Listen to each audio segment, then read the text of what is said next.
வாக்காளர் எண்ணிக்கை பரப்பளவின் அடிப்படையில் தொகுதி மறுசீரமைப்பு செய்வதில் தவறு இல்லை என்று கூறியுள்ள எடப்பாடி பழனிசாமி 7.1 விழுக்காட்டிற்கு குறையாமல் நடுவண் அரசு தொகுதி மறுவரையறை செய்ய வேண்டும் என்று வலியுறுத்தியுள்ளார்.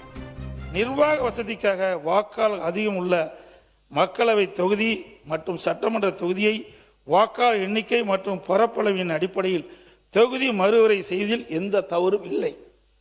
மத்திய அரசு தமிழ்நாட்டிற்கு எவ்வித பாதகமும் இல்லாமல் நாடாளுமன்ற தொகுதி எண்ணிக்கை தற்போதுள்ள விகிதாச்சாரப்படி, அதாவது 7.18% குறையாமல் தொகுதி மறுவரை செய்ய வேண்டும்.